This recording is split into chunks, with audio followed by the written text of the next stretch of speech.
ሰላም ጤና ይስጥልን። በመላው ዓለም የምትገኙ የተወደዳችሁ የሮሃ ቲቪ ተከታታዮች የመጋቢት 4 2017 ዓ.ም የረፋድ ዜናዎችን ይዘንላችሁ ቀርበናል። በሸዋ ቀጠና ጀነራል ሲገደል በወሎ ውጊያ ደግሞ አገዛዙ ሙሉ በሙሉ እየተሸነፈ ነው። ሁለቱ ቀጠናዎች ታሪክ ተሰርተዋል። እነ ምሬ ከተሞችን እየተቆጣጠሩ ነው። ዝርዝር የጦር ግንባር መረጃ ይዘናል። አቶ ጌታቸው ረዳና አብዛኛው ካቢኔያቸው ወደ አዲስ አበባ ሲሸሹ ህወሓት መቀሌን ተቆጣጥረዋል። ትግራይ ቲቪ ድምፀ ወያኔና የመቀሌ ከንቲባ ጽህፈት ቤት በህወሓት ስር መግባታቸው እየተነገረ ነው። ጦርነት ሊቀሰቀስ ነው ስለሚለው ጉዳይም የምንላችኋለን። ድምፃዊ አንዱዓለም ጎሳ ፍቅረኛ የሞተችው ራሷን አጥፍታ አለመሆኑን አባቷ ተናግረዋል። የአሜሪካ ባለስልጣናት ወደ ሞስኮ ሲጓዙ ፑቲን በዩክሬን የተያዘውን ግዛት ጎብኝተዋል። አድማጭ ተመልካቾቻችን አብራችሁ ልትቆዩ ከፈቀዳችሁ እነዚህ መረጃዎች በዝርዝር የምናሰማችሁ ይሆናል። የሮሃ ቲቪ ወቅታዊና ሀቀኛ መረጃዎች እንዲደርሷችሁ ቻናሉን ሰብስክራይብ፣ ላይክ እና ሼር በማድረግ አሁኑኑ ቤተሰብ ይሁኑ። በሸዋ ቀጠና ጀነራል ሲገደል በወሎ ውጊያ ደግሞ አገዛዙ ሙሉ በሙሉ እየተሸነፈ ነው። በዛሬው ዕለት የአማራ ፋኖ በሸዋ አጼ ይኩኖ አምላክ ክፍለ ጦር ከ7 ክፍለ ጦር ጋር በቅንጅት በይፋት ቀጠና ኤፍራታና ግድም ወረዳ በሁለት ግንባር በአገዛዙ ጥምር ኃይል ላይ በፈጸሙት ጥቃት ከፍተኛ የሆነ ኢሰብአዊና ቁሳዊ ኪሳራ አድርሰዋል። የመጀመሪያው መነሻውን ኤፌሶን አጣያ አድርጎ በፈረድ ውሃ ወደ ካራ ለጎማ ይንቀሳቀስ የነበረ የአገዛዙ ጥምር ኃይል ላይ የአማራ ፋኖ በሸዋ አጼ ይኩኖ አምላክ ክፍለ ጦር ፕሮፌሰር አስራት ብርጌድ አምስተኛ ሻለቃና የ7 ክፍለ ጦር 2 ሻለቆች ጥቃት ፈጽመዋል። አገዛዙ ዙ23 ሞርተርና በርካታ የቡድን ከባድ መሳሪያ ከ5 ሻለቃ በላይ አሰልፎ የመጣ ቢሆንም የፋኖ ኃይል ቀደም ብሎ መረጃው ደርሶት ስለነበር ይዞት የመጣውን ዙ23 ጭምር ከጥቅም ውጪ በማድረግ በርካታ ኃይሉን በመደምሰስ ከፊሉን ቁስለኛ በማድረግ በህይወት የተረፈውን ወደ አጣየ ከተማ ማባረር ችሏል። በዚህ በይፋት ቀጠና ልዩ ስሙ ካራ ለጎማ በተባለ አካባቢ ላይ ሁለቱ ክፍለ ጦሮች በጋራ በወሰዱት እርምጃ ሌተናል ጀነራል ተመስገን ደበበ የተባለ ከፍተኛ የመከላከያ ሰራዊት አዛዥ መገደሉን ከ7 ክፍለ ጦር ህዝብ ግንኙነት መምሪያ መረጃ ደርሶኛል ሲል ቢዛም ሚዲያ ዘግበዋል። በቀጠናው ልዩ ስማቸው ፋልማ፣ ካራ ለጎማ፣ አደሮ ተራራ፣ ሳራምባ፣ መስቀል በር በተባሉ አካባቢዎች ላይ ከንጋት ጀምሮ እስከ አመሻሹ ከባድ ትንቅንቅ የተደረገ ሲሆን በዚህም በርካታ የአገዛዙ ኃይል ሙትና ቁስለኛ መደረጉንና ከቡድን መሳሪያዎች ጀምሮ በርካታ ቁጥር ያላቸው የነፍስ ወከፍ ክላሽንኮቭ መሳሪያዎችንም በፋኖ መማረካቸው ተገልጿል። ሌተናል ጀነራል ተመስገን ደበበ የተባለው ከፍተኛ የመከላከያ ሰራዊት አዛዥ የተገደለው የፋኖ አባላቱ በካራ ለጎማ ቀጠና በፈጸሙት የደፈጣ ጥቃት መሆኑንም ነው የ7 ክፍለ ጦር ህዝብ ግንኙነት መምሪያ ዋቢ አድርጎ ቢዛም ሚዲያ የዘገበው። በዚሁ በሸዋ ሌላኛው ግንባር መነሻውን መሃል ሜዳ አድርጎ አርብ ገበያን ለመያዝ የተንቀሳቀሰው የአገዛዙ ኃይል የአማራ ፋኖ በሸዋ አጼ ይኩኖ አምላክ ክፍለ ጦር ፕሮፌሰር አስራት ብርጌድ 4ኛ ሻለቃ በወሰደችው መብረቃዊ ጥቃት አገዛዙ አሰልፎት የመጣው ኃይል ገሚሱ ሙት ገሚሱ ቁስለኛ ሆኖበት ይዞት በመጣው አምቡላንስ ተሸክፎ ወደ መሃል ሜዳ ለመመለስ ተገዷል። በአካባቢው ማህበረሰብ በእልልታ ታጅቦ ሲካሄድ የዋለው ይህ ድንቅ ኦፕሬሽን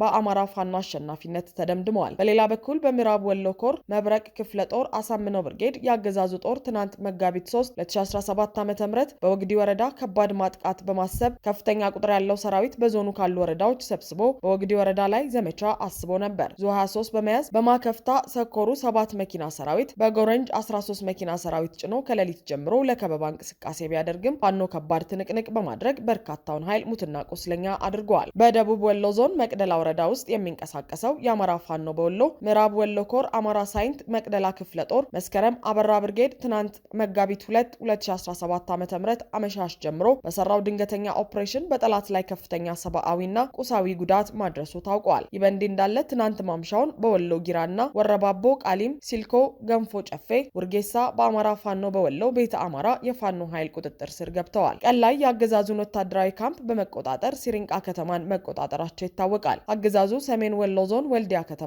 በፋኖ እጅ ሊገባ ይችላል በሚል ሰራዊቱን ወልዲያ ከተማ ሰብስቦ ከተማዋን አጥረዋል። አቶ ጌታቸው ረዳና አብዛኛው ካቢኔያቸው ወደ አዲስ አበባ ሲሸሹ ህወሓት መቀሌን ተቆጣጠረ። አቶ ጌታቸው ረዳ በትግራይ ያሽቆለቆለ የመጣውን ሁኔታ መቀልበስ በሚቻልበት ሁኔታ ዙሪያ በኢትዮጵያ ከአሜሪካ፣ ብሪታንያ፣ ጣሊያን፣ ፈረንሳይ፣ ጀርመንና አውሮፓ ህብረት አምባሳደሮች ጋር ተወያይቻለሁ ሲል በኤክስ ገጻቸው አሳውቀዋል። አቶ ጌታቸው ይህን ከማሳወቃቸው በፊት መቀሌን ለቀው ወደ አዲስ አበባ መሸሻቸውና በእርሳቸው የጊዜያዊ አስተዳደር ስር ያሉ ካቢኔዎችንም ወደ አዲስ አበባ መምጣታቸው ቀደም ብሎ ተገልጾ ነበር። ስልጣናቸውን የተነጠቁት አቶ ጌታቸው በበኩላቸው የፌዴራል መንግስቱ በትግራይ ጉዳይ ጣልቃ ይግባ፣ እርምጃም ይውሰድ ሲሉ ተሰምተዋል። የንግግራቸውን በበርካታ የትግራይ ተወላጆች ዘንድ ቁጣን ቀስቅሷል። የአብይ ጦር ትግራይ ላይ ሲዘምትና ጦርነት ሲያውጅ የሚያልቀው የትግራይ ህዝብና ወጣት መሆኑን እያወቁ ስልጣናቸውን ስላጡ ብቻ ይህን ማለታቸው ተገቢ አልነበረምም ተብሏል። በሌላ በኩል ደግሞ ህወሓት በትግራይ ያሉ ወረዳና ዞኖችን የተቆጣጠረ ሲሆን በዛሬው ዕለት መቀሌን መቆጣጠር ጀምሯል። ከፍተኛ ቁጥር ያለው ጦርም በመቀሌ ዙሪያና በከተማ ውስጥም የሰፈረ ሲሆን ትግራይ ቴሌቪዥን፣ ድምፀ ወያኔ ሚዲያ እንዲሁም የመቀሌ ከንቲባ አስተዳደር ማስተዳደር እንደሚጀምር ታውቋል። በደቡባዊ ትግራይ አካባቢዎች ባሉ ወረዳና ከተሞችም የትግራይ ጦር እንቅስቃሴ እያደረገና የጊዜያዊ አስተዳደሩን ሰዎች እያነሳ መሆኑ ታውቋል። አቶ ጌታቸው ረዳ ወደ አዲስ አበባ፣ ጀነራል ጻድቃን ወደ አሜሪካ በሄዱበት ሁኔታ በየወረዳው ያለው የጊዜያዊ አስተዳደር አመራር ጦሩን የሚያጋፍጥበት አቅምም ሆነ ምክንያት ማጣቱ እየተነገረ ነው። ህወሓት በበኩሉ በትግራይ የጸጥታ ኃይሎች የተጀመረው ህገ መንግስታዊና የህግ የበላይነት የማስከበር ንቅናቄ የፕሪቶሪያን የሰላም ሂደት ያከብራል እንጂ የሚጥስ አይደለም። ሰራዊቱና አመራሩ የፕሪቶሪያን ስምምነት በከፈሉት መስዋዕትነት ያመጡ ሲሆን አሁንም ለተግባራዊነቱ እየታገሉ ነው ብለዋል። ህወሓት የትግራይ ህዝብና ሰራዊት ጊዜያዊ አስተዳደሩ ተልእኮውን ለመወጣት እንዲችል በአዲስ መልክ ሊዋቀር ይገባል በማለት ወስኗል ያለው ፓርቲው፣ ስለዚህ የብሔራዊ ክህደት ኃይል የሆነው የጌታቸው ረዳ ቡድን በቀጥታም ሆነ በተዘዋዋሪ በትግራይ ላይ የሶስተኛ ወገን ጣልቃ እንዲገባ ያቀረበው ጥሪ ግልጽ ብሔራዊ ክህደትና የፕሪቶሪያን ስምምነት አደጋ ላይ የሚጥል በመሆኑ በፍጹም ተቀባይነት የለውም ሲል ገልጿል። ይህ ሁሉ ሲሆን በብልጽግናው መንደር በተከፋይ አክቲቪስቶቹ ከሚደረገው የጦርነት ቅስቀሳና ዘመቻ ባለፈ ምንም የተሰጠ ምላሽ የለም። አቶ ጌታቸው ሸሽተው አዲስ አበባ ሲገቡ ህወሓት መልሶ ትግራይን የራሱ ሲያደርግ ለገሰ ቱሉም ሆኑ አብይ አህመድ ያሉት ነገር የለም። በዚህ ጉዳይ ላይ ያነጋገርናቸው ፖለቲከኞች ሁለት ሀሳቦችን ያነሳሉ። አንደኛው ሀሳብ አብይ አሁን ላይ ከትግራይ ጋር ጦርነት መጀመር እንደማያዋጣቸውና ውድቀታቸውን እንደሚያፈጥን ተረድተው ከነደብረጽዮን ቡድን ጋር ዳግመኛ ድርድር ሊያደርጉ ይችላሉ የሚለው ነው። ለዚህም ምክንያቱ ጦራቸው በፋኖ ተገዝግዞ አቅሙ ስለተዳከመና ኤርትራም አሰፍስፋ እየጠበቀች በመሆኑ ነው ይላሉ። ሌላኛው ደግሞ አብይ በእብሪትና በነጌታቸው ግፊት ጦርነት ሊጀምሩ ይችላሉ፣ ለዚህም አድብተው እየሰሩ ሊሆን ይችላል የሚል ትንበያ አለ። ሆኖም አብይ በሁለቱ ምክንያቶች ዝምታን መምረጣቸውን አስተያየት ሰጪዎች ያነሳሉ።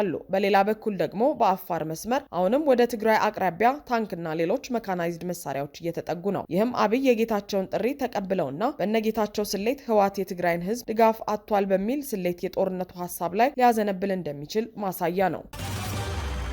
የድምፃዊ አንዱዓለም ጎሳ ፍቅረኛ የሞተችው ራሷን አጥፍታ አለመሆኑን አባቷ ተናገሩ። በቲክቶክና በሞዴሊንግ ስራ የምትታወቀው ቀነኒ አዱኛ ከፍቅረኛዋ ድምፃዊ አንዱዓለም ጎሳ ጋር ከሚኖሩበት መኖሪያ ቤት ሌሊት 10 ሰዓት ግድም ከ5ኛ ፎቅ ወለል ወድቃ ህይወቷ እንዳለፈ መነገሩ ይታወሳል። የአዲስ አበባ ፖሊስ ቀነኒ አዱኛ ከቤቷ የማብሰያ ክፍል በኩል ካለው በረንዳ 5ኛ ፎቅ ላይ ለጊዜው ምክንያቱ ባልታወቀ ሁኔታ ወድቃ ለሕክምና እርዳታ እየተወሰደች ባለበት ወቅት ህይወቷ እንዳለፈ ገልጿል። በወቅቱ አብሯት የነበረውን ድምፃዊ አንዱዓለም ጎሳን ቁጥጥር ስር በመዋልም ምርመራ እያከናወነ እንደሆነ አስረድተዋል። ትናንት በቅድስት ስላሴ በተፈጸመው ስርዓተ ቀብሯ ላይ ፍቅረኛዋ አርቲስት አንዱዓለም ጎሳ በፖሊሶች በመታጀብ ተገኝቶ የነበረ ሲሆን ከቀብሩ በኋላ ወደ እስር ቤት ገብተዋል። የቀብር ስነ ስርዓቱ ከተፈጸመ በኋላ አባት አቶ አዱኛ ዋቆ ለቀስተኞች ፊት ባስተላለፉት መልእክታቸው የልጃቸውን ፍትህ በእጅጉ እንደሚሹ አሳውቀዋል። እኔ ለማስተማር ነበር ከቅፍ ያወጣት እንጂ እንዲህ እንድትቀጠፍብኝ አልነበረም፣ ሌላ የምለው የለም ሲሉ ተደምጠዋል። አባት አቶ አዱኛ ዋቆ እኔ ቀነኒን የማውቃት እጅግ ታታሪ ስራን የምትፈጥር ደግሞም ስራ አክባሪ ሆና ነው። እንዲህ ራሷን ታጠፋለች የሚለው ውሸት ነው። እሷ ሲቸግርህ እንኳን ተበድራ የምትሰጥ እንጂ ራሷን የምታጠፋ አይደለችም ብለዋል። ስለሆነም ፍትህ እፈልጋለሁ ሲሉ ጠይቀዋል።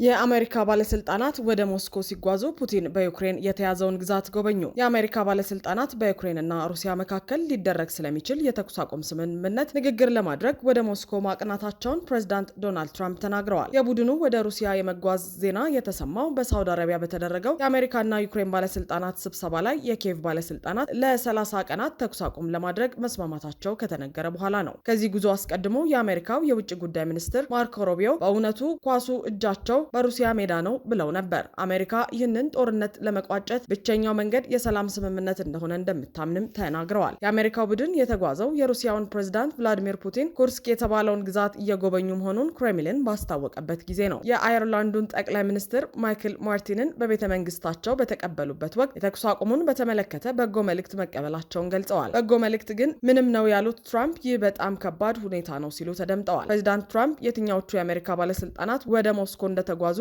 አልገለጹም። ይሁንና የነጩ ቤተ መንግስት ፕሬስ ሴክሬታሪያት ካሮላይን ሌቪት የብሔራዊ ደህንነት ሚኒስትሩ ማይክ ዋልትዝ የሩሲያ አቻቸውን ማነጋገራቸውን ለጋዜጠኞች ተናግረዋል። ፕሬስ ሴክሬታሪያት ካሮላይን ሌቪት ሩሲያዎች ይህንን እቅድ እንዲፈርሙ እናሳስባለን፣ በዚህ ጦርነት ወደ ሰላም መጠጋት እየቻልነው በዚህ ልክ ነው ሲሉ ተናግረዋል። ክሬምሊን የተኩስ አቁም ስምምነቱን እየተመለከተ መሆኑን የገለጸ ሲሆን ቃል አቀባዩ ዲሚትሪ ፔስኮቭ በበኩላቸው ዝርዝር ጉዳዮች በቀጣዮቹ ቀናት በተለያዩ መንገዶች እንደሚገለጽ ጠቅሰዋል። ትራምፕ በቤተ መንግስታቸው ባደረጉት ንግግር የተኩስ አቁም ስምምነቱ ለሩሲያ ትርጉም የሚሰጥ ጉዳይ መሆኑን አንስተዋል። ታላቅ የሰብአዊ ድጋፍ መድረክ በዲኤምቪ ኤፕሪል 5 2025 ማንነቱ መገደያው አበርክቶ መሳደጃው የሆነው የአማራ ሕዝብ ታሪክ ይቅር የማይለው ግፍ እየተፈጸመበት ነው። ይህ ግፍም ሕይወትና ንብረቱን እያሳጣው ነው። ታዲያ ቤቱ ለነደደው የአማራ አርሶ አደር፣ አስኳላ ቤቱን ላጣው ተማሪ፣ ጦር ለታወጀበት ሀገር ሰሪ የወገን እጅ አያጥርም።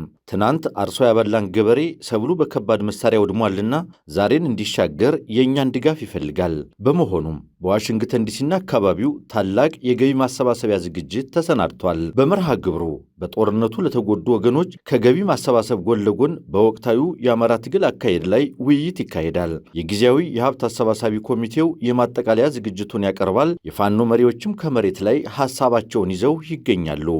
ኑ በአማራ ጉዳይ የተወያየን ወገኖቻችንን እንደግፍ። ኤፕሪል 5 2025 በዲኤምቪ። አድማጭ ተመልካቾቻችን የሰዓቱ የሮሃ ቲቪ ዜናዎች የተከታተላችኋቸውን ይመስሉ ነበር። አብራችሁን ስለነበራችሁ ከልብ እናመሰግናለን። ሰላም።